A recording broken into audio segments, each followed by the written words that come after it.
Assalamualaikum warahmatullahi wabarakatuh. Pada video kali ini kita akan membahas tentang hipotesis penelitian, definisi konseptual, dan definisi operasional. Nah, pada penelitian yang menggunakan pendekatan kuantitatif dan bersifat inferensial, itu diperlukan suatu prediksi mengenai jawaban terhadap pertanyaan penelitian yang diformulasikan dalam bentuk hipotesis penelitian. Hipotesis penelitian ini adalah jawaban yang sifatnya sementara yang masih perlu diuji kebenarannya terhadap pertanyaan penelitian yang telah dirumuskan sebelumnya. Terdapat beberapa kriteria dalam merumuskan hipotesis penelitian, yaitu yang pertama, hipotesis itu harus jelas dan konseptual. Kemudian hipotesis harus mempunyai rujukan empiris. Hipotesis juga harus bersifat spesifik. Ya. Kemudian hipotesis harus dihubungkan dengan teknik penelitian yang ada.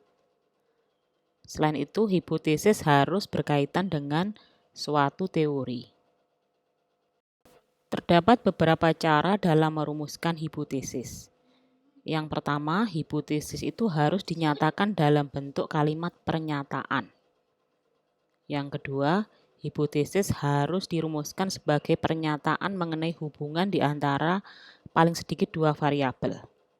Dan yang ketiga, hipotesis harus dapat diuji. Berikut contoh-contoh hipotesis. Yang pertama, misalnya ada hubungan antara tingkat kecemasan siswa dengan prestasi belajar siswa. Ada perbedaan tingkat agresivitas antara pria dan wanita. Yang ketiga, semakin tinggi tingkat empati akan cenderung diikuti dengan semakin tingginya sikap prososial. Nah, coba kita cek dari kriteria hipotesis. Jadi, hipotesis ini harus merujuk pada rujukan empiris atau teori. Jadi misalnya hubungan antara kecemasan siswa dan prestasi belajar itu sudah didukung dari data-data empiris penelitian-penelitian sebelumnya. Kemudian bentuk dari hipotesis ini berupa pernyataan, ya. Terus ada hubungan dua variabel minimal atau lebih. Dan kemudian ini juga kita lihat mengacu pada teknik penelitian yang digunakan. Jadi misalnya di sini ada hubungan bisa dinyatakan di sini. Kemudian kalau ini studi tentang perbedaan, misalnya bisa dinyatakan ada perbedaan seperti ini. Tapi seperti yang contoh yang ketiga mungkin tidak perlu, tapi ini sudah menunjukkan adanya hubungan. Hipotesis penelitian ini bisa dua arah dan satu arah. Ya, jadi hal ini tergantung dengan dukungan teoretik dan hasil-hasil penelitian sebelumnya untuk menentukan apakah hipotesisnya itu dua arah maupun satu arah. Hipotesis dua arah, kapan ini diterapkan? Jadi hipotesis dua arah ini biasanya digunakan oleh peneliti ketika landasan teoretik dan temuan-temuan sebelumnya itu tidak cukup konsisten. Nah, misalnya hubungan antara kecemasan siswa dan prestasi belajar siswa itu pada hasil penelitian sebelumnya itu menunjukkan ada hubungan positif, tapi ada penelitian lain menunjukkan tidak ada hubungan gitu. Dan hasilnya selalu tidak konsisten. Sehingga perumusannya dalam bentuk seperti ini. Ada hubungan antara tingkat kecemasan siswa dengan prestasi belajar siswa. Sementara itu, hipotesis satu arah ini diterapkan ketika landasan teoretik dan temuan-temuan penelitian sebelumnya itu cukup konsisten. Nah, contohnya bentuk hipotesisnya seperti ini. Semakin tinggi tingkat empati akan cenderung diikuti dengan semakin tingginya sikap prososial. Jadi ini arahnya ini sudah ditentukan gitu. Semakin tinggi ini diikuti oleh tingginya sikap prososial. Karena teman-teman penelitian sebelumnya hasilnya itu positif, sehingga bentuk hipotesisnya seperti ini. Berikutnya akan kita bahas definisi konseptual dan definisi operasional.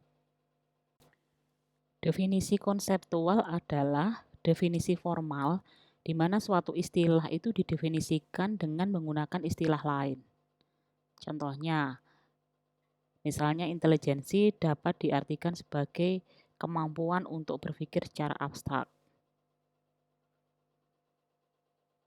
Sementara definisi operasional itu mendeskripsikan makna, konsep, atau konstruk dengan menentukan operasi yang harus dilakukan untuk mengukur atau memanipulasi konstruk tersebut. Definisi operasional juga didefinisikan sebagai suatu definisi yang mengubah konsep-konsep yang berupa konstruk dengan kata-kata yang menggambarkan perilaku atau gejala yang dapat diamati dan yang dapat diuji, serta ditentukan kebenarannya oleh orang lain. Proses mengubah definisi konseptual menjadi definisi operasional ini dinamakan operasionalisasi variabel penelitian. Operasionalisasi variabel penelitian ini berfungsi satu, mengidentifikasi kriteria yang dapat diobservasi yang sedang didefinisikan. Yang kedua, menunjukkan bahwa suatu konsep atau objek itu mungkin memiliki lebih dari satu definisi operasional. Kemudian yang ketiga, mengetahui bahwa definisi operasional itu bersifat unik dalam suatu situasi di mana definisi tersebut itu harus digunakan. Terdapat beberapa cara merumuskan definisi operasional.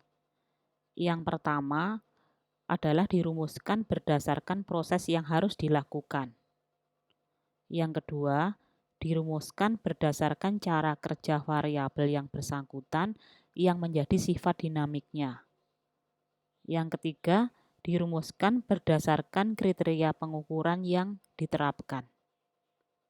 Baik, untuk memperjelas, berikut kita berikan beberapa contoh tentang bagaimana merumuskan definisi operasional berdasarkan proses yang harus dilakukan. Misalnya sebagai contoh ini konstruknya kecemasan. Variabelnya tingkat kecemasan. Di sini definisi konseptualnya emosi yang ditandai dengan perasaan tegang, pikiran, khawatir, dan perubahan fisik. Nah, definisi operasional yang berdasarkan proses yang harus dilakukan itu di sini didefinisikan sebagai suatu keadaan di mana subjek dihadapkan pada ancaman keselamatan. Nah, pada operasionalisasi semacam ini tergantung pada manipulasi perlakuan proses yang menyebabkan timbulnya variabel yang bersangkutan. Sehingga biasanya definisi operasional ini diberlakukan untuk variabel bebas. Berikutnya contoh perumusan definisi operasional berdasarkan cara kerja variabel yang bersangkutan yang menjadi sifat dinamiknya. Di sini, sifat dinamik manusia itu diperlihatkan dalam bentuk perilaku ya. Oleh karena itu, operasionalisasinya itu dengan cara ini menggambarkan tipe manusia berdasarkan perilaku yang nyata dan dapat diamati berkaitan dengan karakter orang yang bersangkutan. Misalnya contohnya pada konstruk kecerdasan ya. Ini secara konseptual diartikan sebagai kumpulan atau kapasitas global individu untuk bertindak dengan tujuan, untuk berpikir secara rasional, dan untuk menangani lingkungannya secara efektif. Nah, di sini definisi operasional berdasarkan cara kerja variabel yang menjadi sifat dinamiknya ini pada variabel kecerdasan dapat didefinisikan sebagai suatu bentuk perilaku yang menjadi karakter individu yang cerdas. atau perilaku yang membedakannya dari individu yang kurang cerdas. Nah, ini contohnya adalah kemampuan menjawab dengan benar lebih dari 75% dari tes kemampuan umum.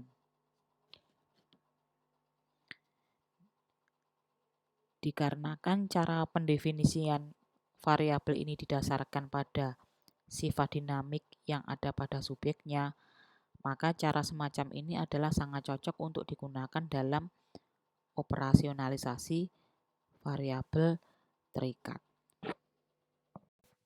Yang terakhir, contoh perumusan definisi operasional berdasarkan kriteria pengukuran yang diterapkan. Contohnya konstruknya kecerdasan, variabelnya tingkat kecerdasan, definisi konseptualnya kumpulan atau kapasitas global individu untuk bertindak sesuai tujuan, untuk berpikir secara rasional, dan untuk menangani lingkungannya secara efektif. Nah, di sini definisi operasionalnya adalah skor yang didapatkan dari skala WISE. Jadi ini skala WISE ini adalah tes intelijensi yang dikembangkan berdasarkan teorinya Wechsler. Nah, di sini konseptualnya mengacu kepada konstruk yang diungkapkan oleh Wechsler. Baik, selanjutnya dari dua video yang sudah Anda lihat pada pertemuan kali ini, sekarang coba Anda lakukan identifikasi konstruk hingga menemukan definisi operasional dari penelitian yang Anda ajukan. Sekaligus ini saya akhiri untuk video kali ini. Mohon maaf jika ada kekurangan. Terima kasih atas perhatiannya. Wassalamualaikum warahmatullahi wabarakatuh.